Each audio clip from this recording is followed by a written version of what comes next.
Marie here, and I'm super excited to present you today the first episode of fresh Renegade Science podcast. My guest today is Dr.Olena Husak. She's a molecular biologist who did her PhD in molecular biology of aging, specifically how calories restriction reverses the aging process at epigenetic level. I met her for the very first time during the last Berlin Blockchain Week at the Longevity Meetup, and I was immediately taken by her amazing capability to explain super complex biological things in very simple terms. She also organizes running meetings in Berlin where people gather and run in a very nice group of like-minded nerds to improve their VO2 max. This is a capability of body to digest oxygen from your blood, which, as science proves, allows you to expand your lifespan for 5 years. So I started running. Ladies and gentlemen, please welcome Dr. Olena Husak. How in general it happened that you decided to become a scientist? I think at university we had different subjects, and I was very good in biochemistry and in molecular biology. I think the whole course could not understand DNA replication. This is a process how the DNA duplicates, and I fell in love with the process. And I remember the evening before the exam, all students were coming to me asking to explain, and I was helping people to understand it. The same stories about virology, about interferon immunology process, and also exam. So there was like a number of stories where I realized that I really love genetics and molecular biology. And back then in Ukraine, I also got a summer job as a web UX designer. And I was doing some science-related projects also within the company because my boss, the head of R&D department, he was super keen on the health tracking, and he really loved my biological background. And there, the first time I touched upon science, what a software is doing in the lab equipment, and then I was going a little bit deeper into the science, and I thought, like, stop, Elena, but you really love what you're doing here. I mean, go and do molecular biology, and that's why. This is the moment where I decided, no, I want to go and do science. Now you do epigenetics. I cannot say that I do epigenetics, but my personal career story is interesting. As I said, I was doing degree in biology, then I worked a bit in IT, then I went to Germany, did my master's, PhD in molecular biology of aging. And now I'm building a digital health company with my co-founders in the field of longevity and lifestyle epigenetics changes. And so it's kind of a mix. So I'm kind of, the serendipity of life allowed me to combine those things. Longevity. I would say that this word is a bit controversial now because many people say that longevity is a bad thing because people like Brian Johnson, who spends like 2 million a year for a longevity protocol, has access to that, but normal people don't. So how do you solve this problem?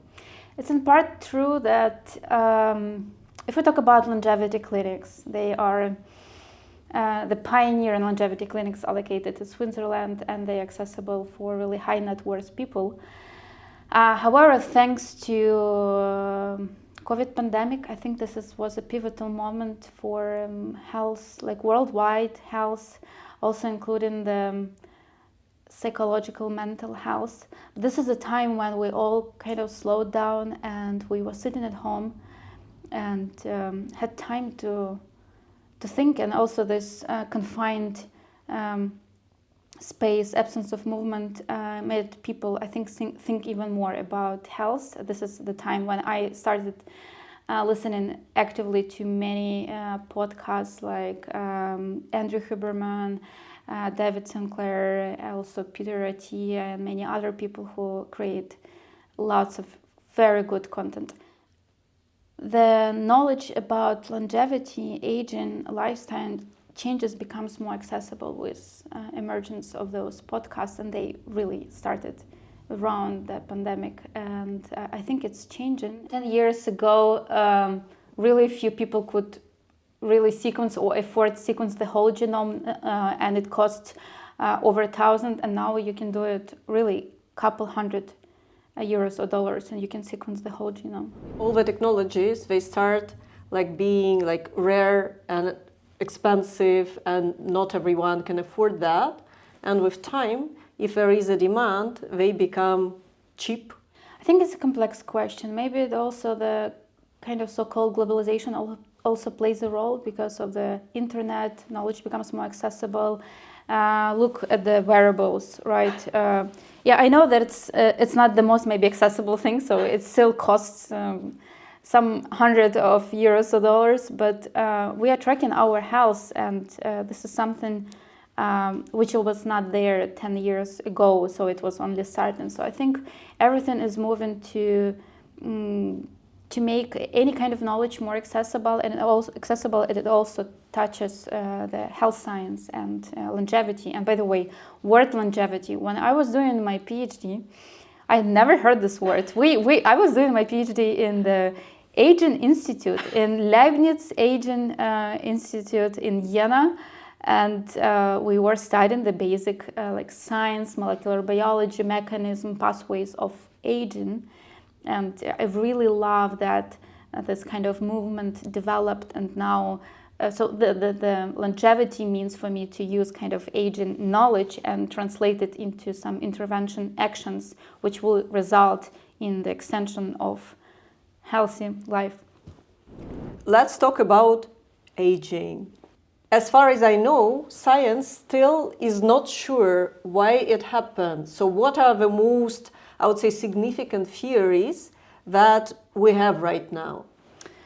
There are many different theories of aging, and I would divide them into two groups, which are kind of external and internal, like extrinsic and intrinsic theories of aging.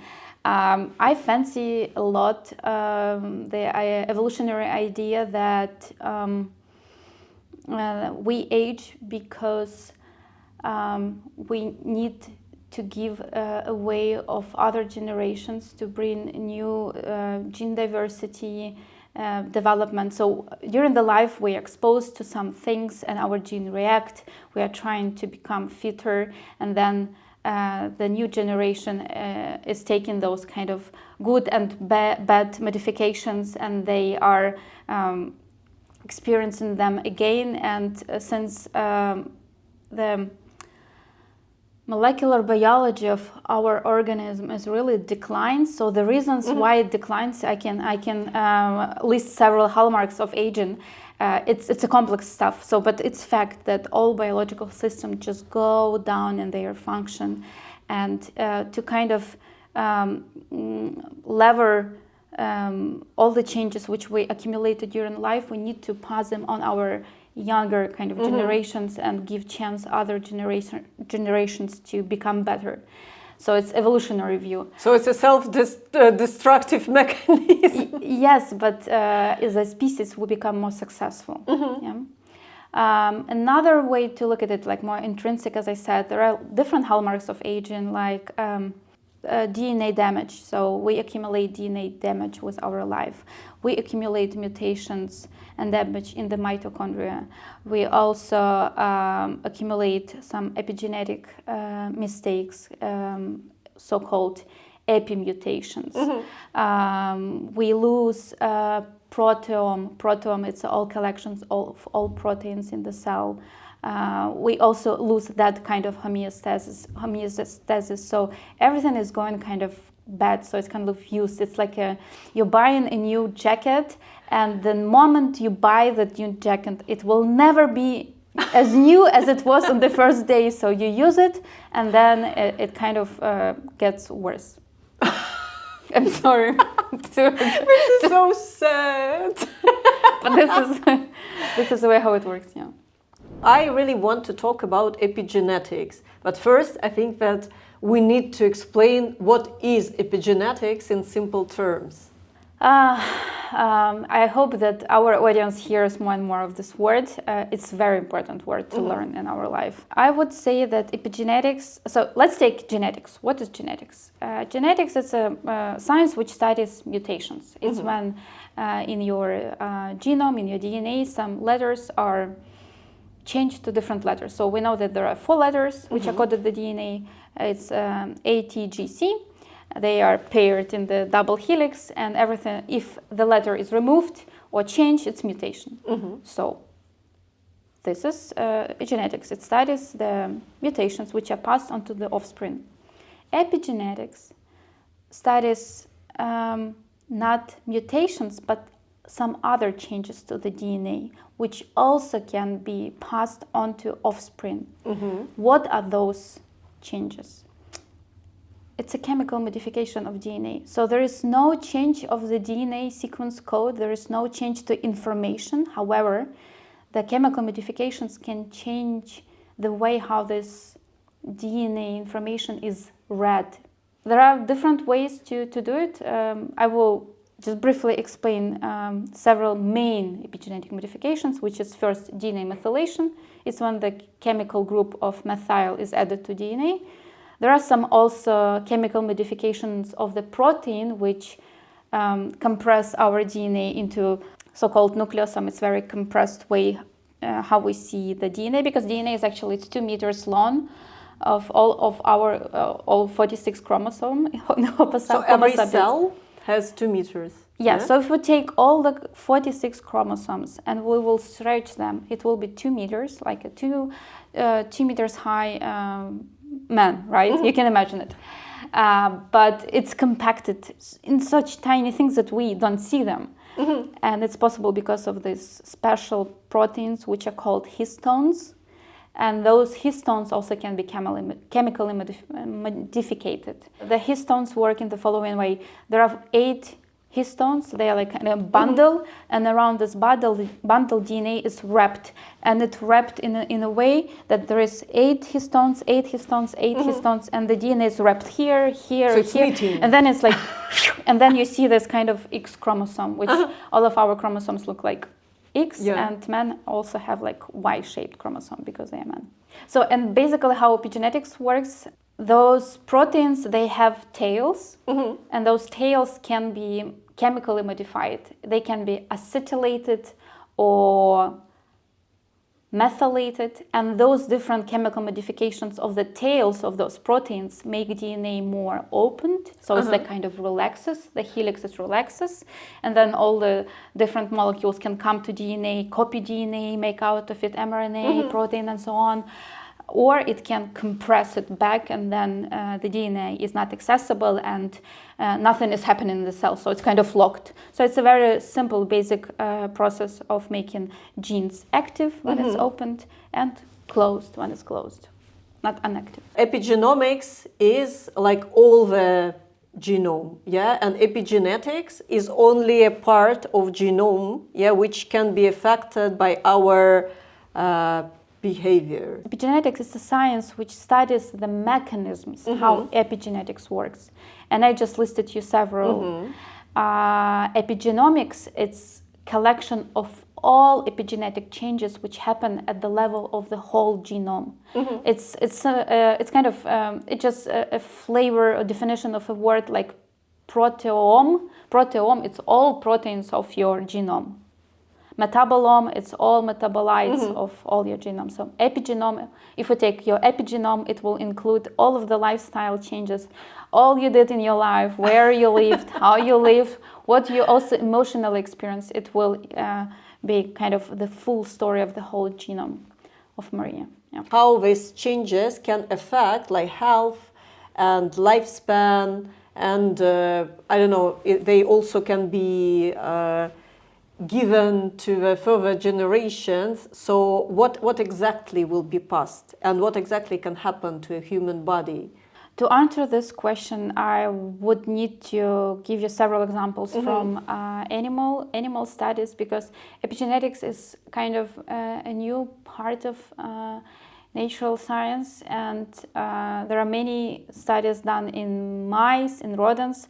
There are some in people, but in people the data is limited, of course, because it's very difficult to design experiment. Mm-hmm. So let's take some first animal experiments. Let's take a fruit fly, Drosophila melanogaster. It's a model organism. It's a little insect with 2 wings. Waddington, I think in 1940, if I'm not mistaken, he exposed these flies to the heat shock. So it just was heat applied to little flies, and that heat modified the shape of the wing of this fly in 16 generations. Wow. You understand? So the intervention was done in generation first, and then 16 generations after it reproduced, yeah. And that kind of defect of the wing, which was induced by this heat, was even seen in the 16th generation. Ooh. So this is so-called transgenerational epigenetics. It was definitely heat-induced, and there was no gene mutations also mm-hmm. induced by that. So this is a remarkable example from the very classical biology. We also can look at agouti mouse experiments. So agouti gene, this is a gene which, one of the genes which defines the color of fur of mm-hmm. animal. And this gene is methylation sensitive. Remember I told you that DNA can be methylated or unmethylated. And when the DNA is methylated, gene usually is closed and inactive. So nothing can access, neither of machinery can really make mRNA and protein out of it. And when the DNA methylation is removed, the gene is active. So in agouti mice, so the experiment is the following. Agouti mice are fed on the diet which is high in methyl groups. So there are some diets which really can help your DNA to methylate. And since the gene is sensitive to that methylation, it got methylated, and the progeny of this mice happened to be black. Now, because agouti, it's like kind of creamy mm-hmm. or like grayish color. So you can feed mouse with some specific diet and change the methylation level of particular gene, which is responsible for the color of fur, and then the offspring of this mice will have a different fur color. Some epigenetic changes can really be kind of passed on to generations, several generations. For instance, some toxins, some pollutants can really change something in the epigenetics, epigenome, that can be passed on several generations. But some lifestyle changes are passed only to one generation. What exactly of our behavior affects our epigenetics? So everything what we do impacts the way how our genes work. Yeah. So, and epigenetics, it's a wonderful way of our molecular biology to adjust to things which impact us. Yeah. It's a first. So it's adaptation. It's adaptation. Mm-hmm. It's in fact adaptation. However, if some impact is prolonged or strong, those adaptations can become more, stronger, maintainable, and kind of stay there and can be passed on to children. For instance, it's known that some cancers are epigenetically inherited. So it can happen that from your parents and your grandparents, somebody inherited hypermethylated BRCA1 gene, which might result in the breast cancer, or somebody can get pancreatic cancer because some gene was hypermethylated in the pancreas, which is P16, for instance. Also lung cancer. So there are some exposures which our parents could have that change their epigenetics, their DNA methylation patterns, and we inherited that, and it can result in the disease. Everything what we got as genetics and epigenetics from our parents also can be modified by our lifestyle. This is the beauty of epigenetics. We get something, but then the way how we live as well also will change the way how our genes work. I also read that actually a lot of methylation is reversible. It is. So it is highly you can reversible. change it. Yes. So should it be like methylated or unmethylated? And how to achieve that? Okay, remember I told you that when you were like the one cell, so it was the youngest ever epigenome. When the trees were big. Yes. And if we would look at your whole epigenome, is like which includes all of your 20,000 genes.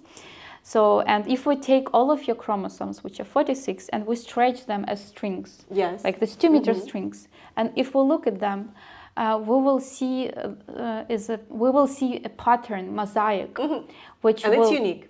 Which is super unique, and it will be like here it's methylated, unmethylated, methylated, unmethylated, and there is like a beautiful, beautiful pattern, and it's needed because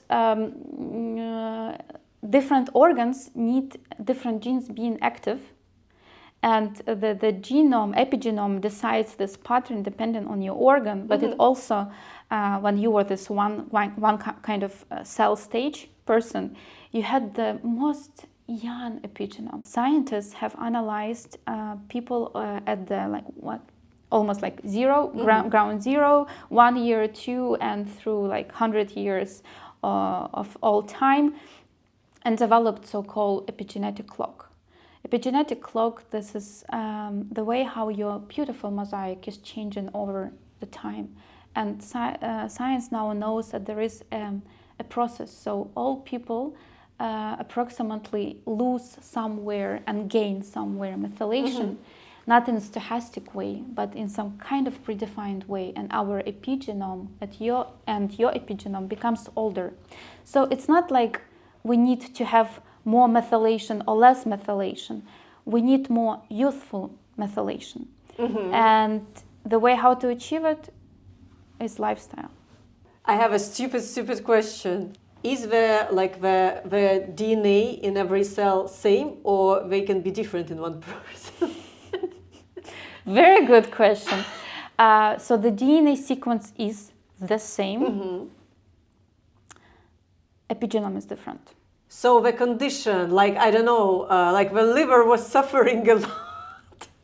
What do you mean? Well, maybe liver of one person was suffering a lot. That's why it's a bit more methylated. Yeah, than, I don't know, a heart, youth at heart and all. You are right. Actually, there are some paper which show that different organs, if we take different organs, they have different rate of aging. And we can affect that. And we can even check. Yes.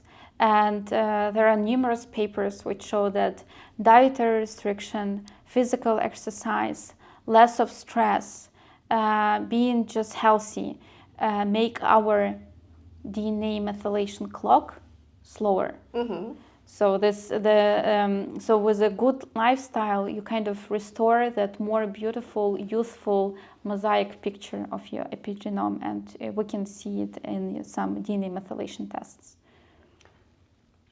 Every cell in our body has actually different condition. Yes. That would be like average room temperature. You are right. And when we do DNA methylation tests now, like for normal people, we're taking blood or saliva, spit saliva, which contains buccal cells. This is the kind of skin cells of your inner mouth mucosa, and they are just correlating with your age. When I was doing my PhD, I was taking intestinal stem cells, and I was isolating the DNA from intestinal stem cells. I bet I cannot isolate like DNA from your intestines. So yes, you're right. DNA methylation clock just show the correlation with your age, even though it doesn't say anything about the functional problems you might experience, but it's a very good and very precise way to say where you stand in terms of the usefulness of your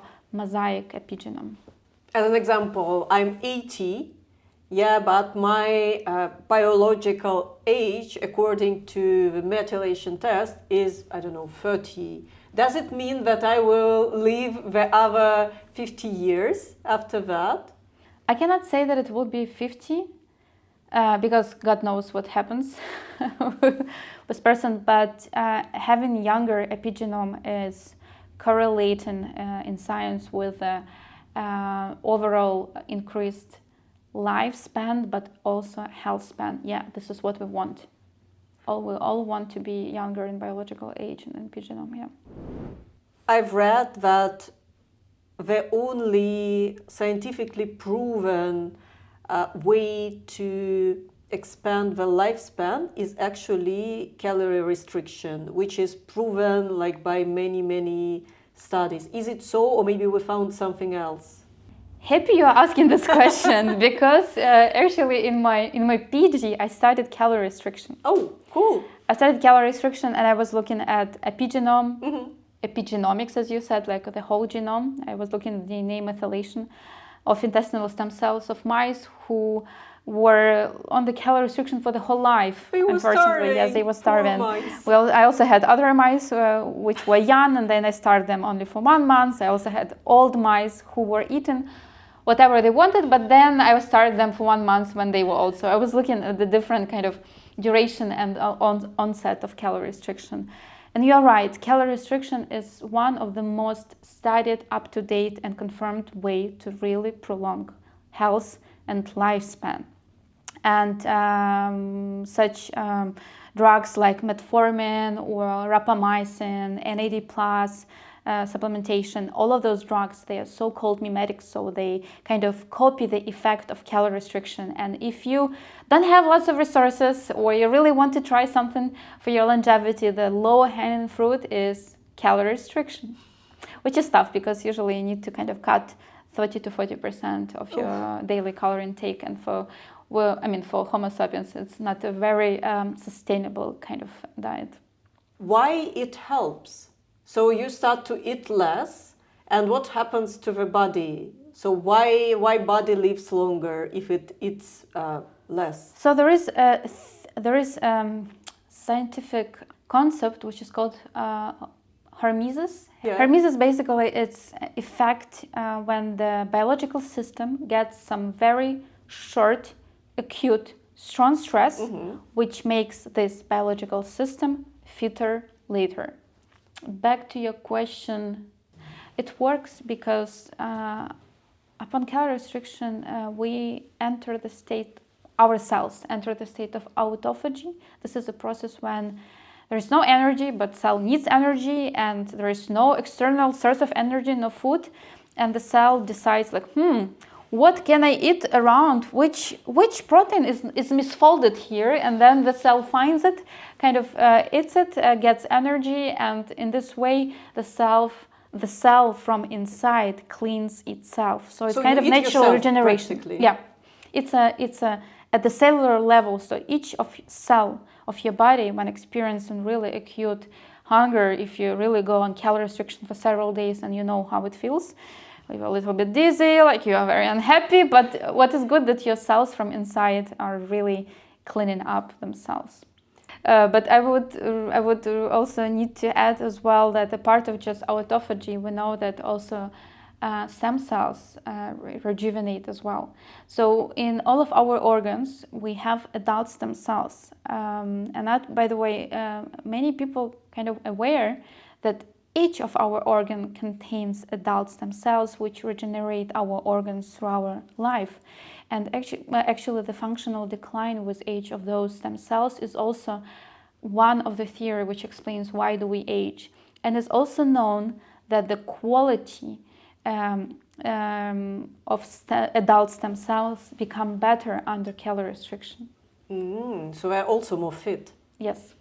But with Hormesis, you can also do other things. Like I know longevity enthusiasts, who jump into ice bath. Yes. Or I prefer sauna. Honestly, for me, it's a bit more pleasant. So all these things, they actually also act as an acute short stress for the body?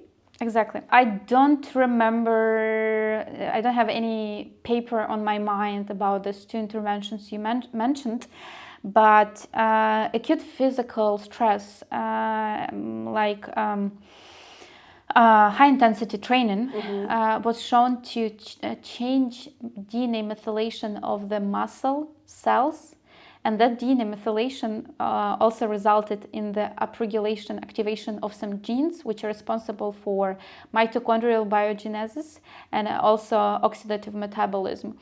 And so this is exactly the example of some particular longevity treatment really inducing the changes of the DNA methylation and beneficial functional changes of the way how the muscle genes work. You said if you tried to reduce the calorie intake for several days, you know how it feels. Did you try? Of course. So tell us. I have to say that during pandemic, so I was not moving a lot, and you remember how harsh the restrictions were in Germany, and I don't know how it happened, but I just gained 5 kilograms on top, and it never happened to me.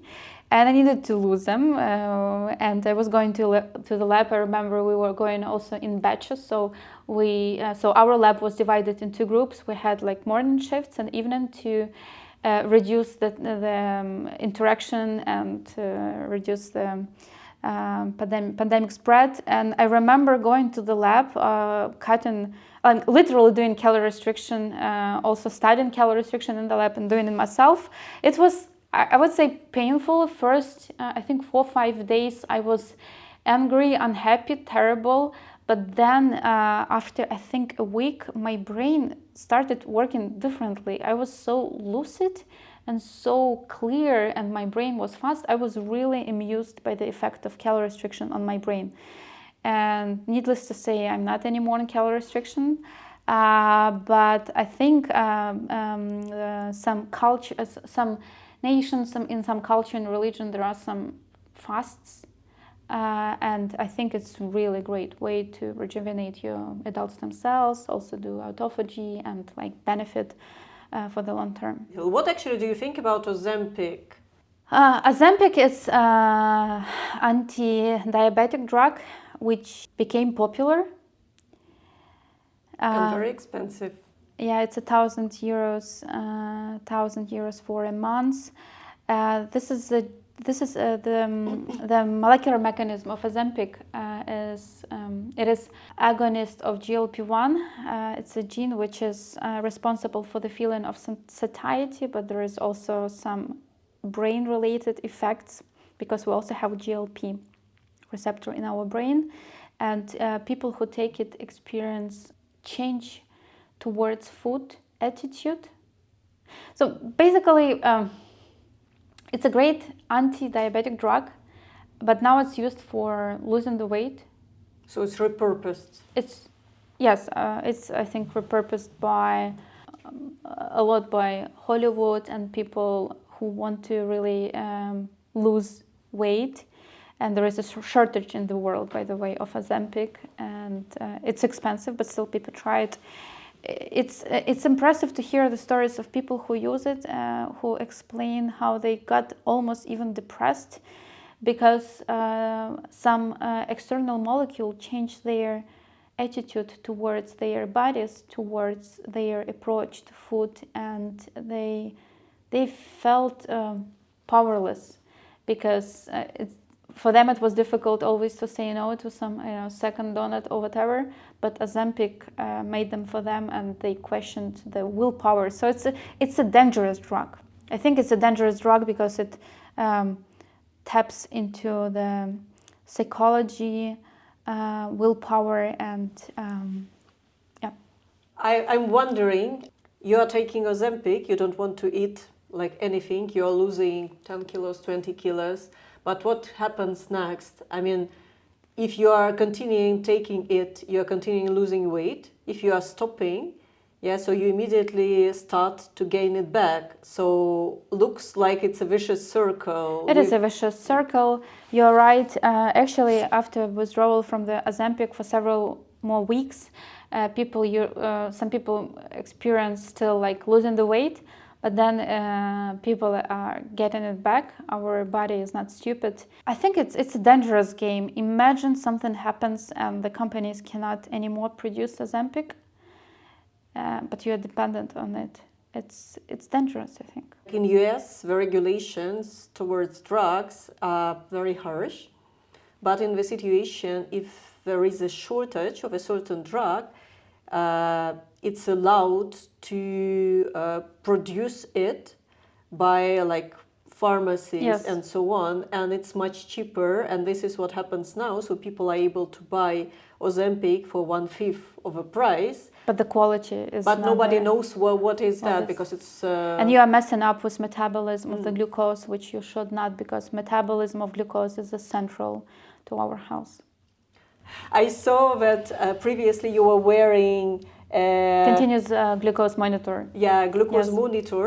So what are you personally doing? Are you taking any supplements? I have to say that I was never a big fan of supplements, especially why I'm so careful with supplements is because I know how our molecular biology works, how our genes works, how beautiful and complex the system is, like the whole universe, and it is so so the body figured out in hundreds of million years how to do it, and I don't want to intervene into something that is working and shift that homeostasis. So homeostasis is a kind of a balance, and I don't think that, I mean, the medicine, the science moved really forward, but before taking any supplement, I strongly recommend all people, and this is what I follow for, this advice I follow for myself, go do a blood check. Also make sure that that blood check which you do really reflects some deficiency,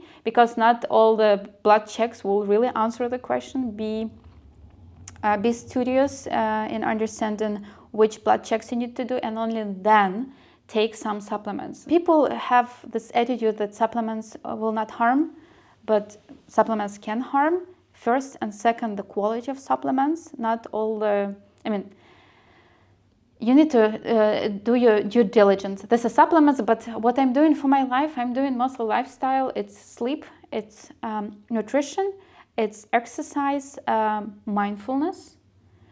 Because I'm living in 21st century in Berlin, it's lots of stress, and whenever I get into stressful situation, I consciously decide, am I gonna stress myself now, or I'm just late for half an hour for something, or... Yeah, this is my answer. But sleep. So what happens when we sleep and how it affects us? Why sleeping is so important? Before talking about sleep, I need to bring a few words about circadian rhythm. Circadian rhythm, this is our kind of internal clock. There are several genes which are called BMAL, clock gene. It's really... So they're also in the DNA? They're in DNA, of course. It's our So internal, and they are, and those genes are working 24 hours. So they have like a schedule, and it is tethered to the light and dark cycles.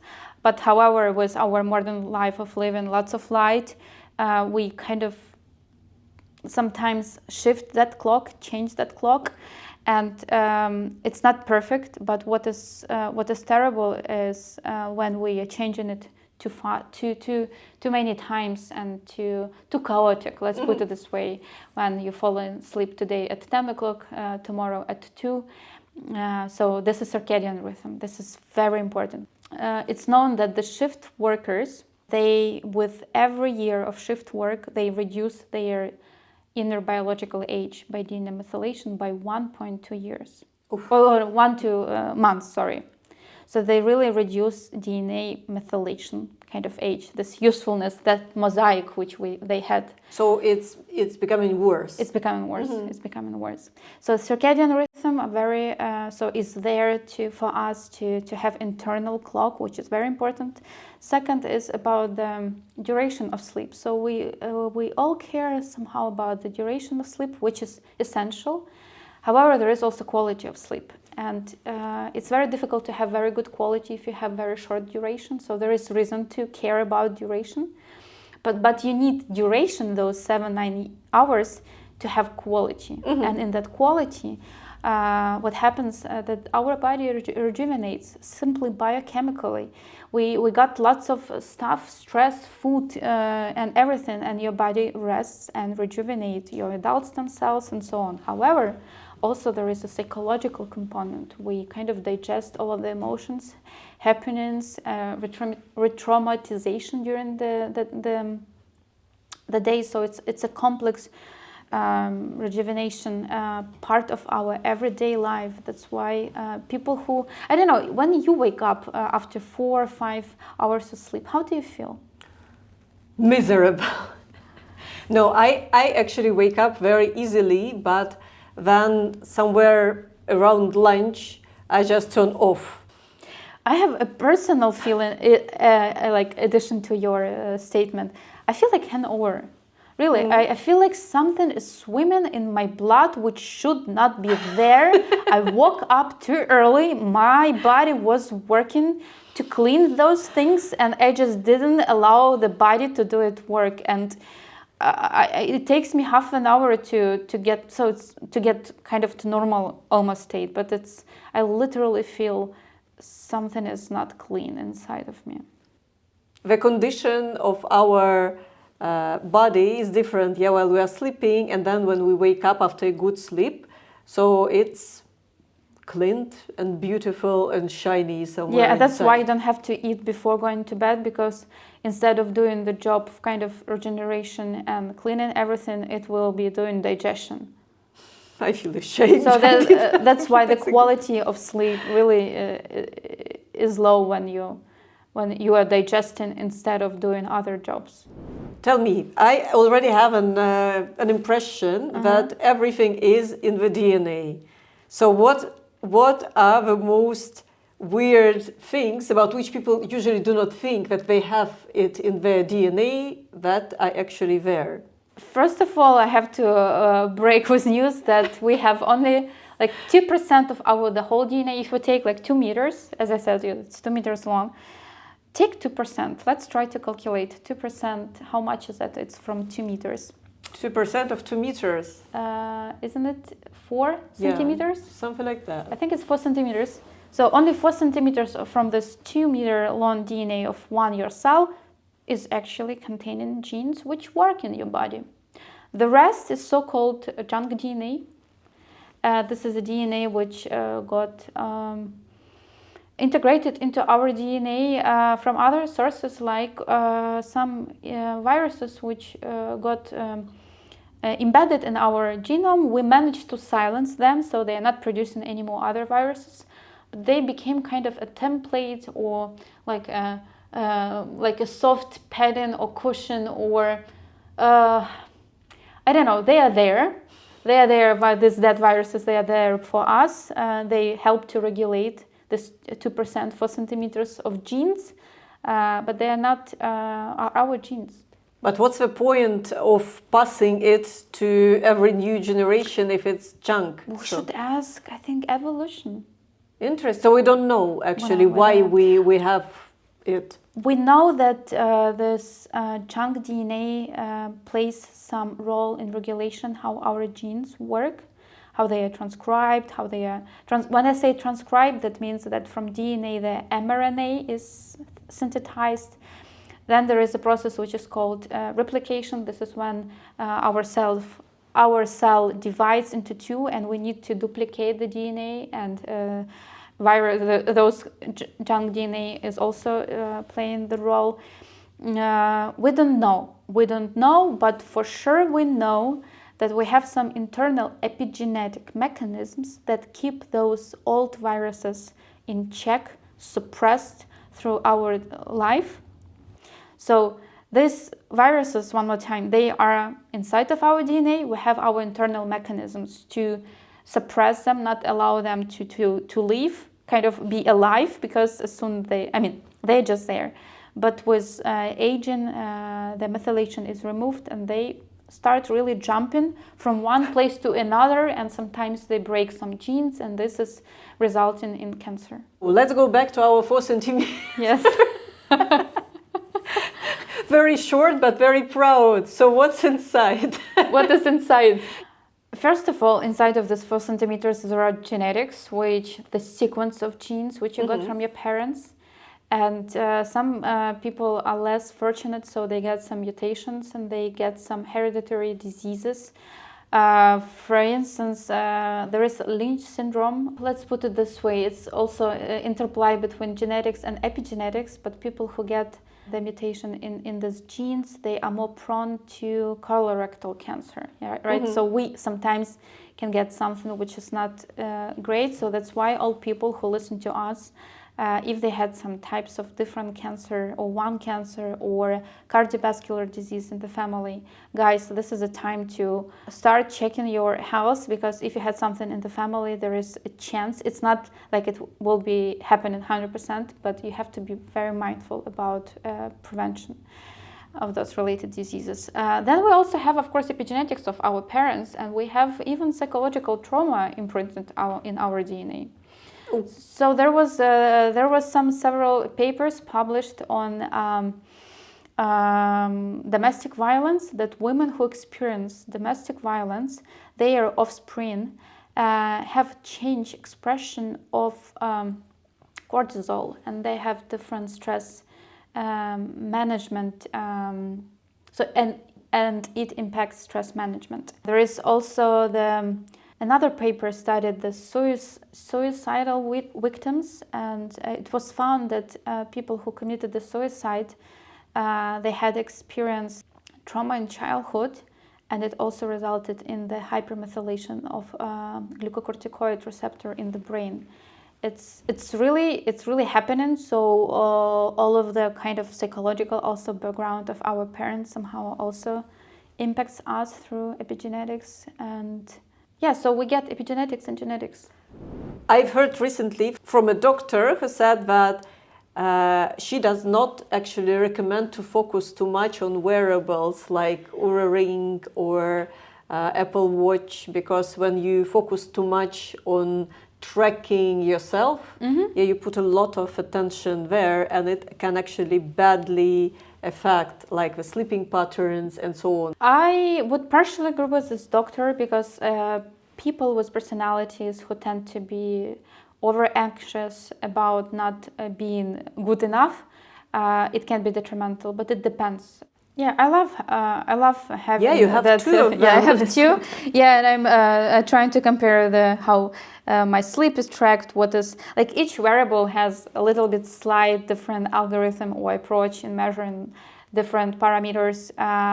It's just very important that you use it as a baseline, and then you see the changes over the time, how it changes according to this baseline. I love it. I yesterday went on a run, my Zone 2 training to increase my VO2 max, and it's incredible to have those wearables to get those detailed insights. Yeah, especially if you know how to use them. Yeah, that's what we are doing. As I said in the beginning, I started a company with my several co-founders. It's still in stealth mode, but there we are trying to bring longevity science, which is complex, to general public in a simple way. So basically we are democratizing the longevity to people. I'm sure that it will be very, very helpful for thousands of people who care about living longer and healthier. So we definitely will be looking forward to your startup living the stealth mode. Yes, I'm also super excited because you can imagine I work a lot on it, and whenever I'm putting together something for our customers, I realize, oh my God, before I was doing it for my friends on the individual basis. People would come approach me and ask Olena, it's both right way to say my name. Shall I do it or not do it? Shall I take this or that? And when I'm doing it for our customers, I just realized how much my work is scaling at the moment, how much it will give agency for some people who really want to make their health better. I would definitely become your customer. Perfect. I think we can wrap up here. Thank you very much for coming. Thank you, Maria. Thank you for inviting, and Thank you for incredible deep questions. You sometimes give me little anxieties because you're really knowledgeable. It's great. You will see them on your book. So that's it? Yeah.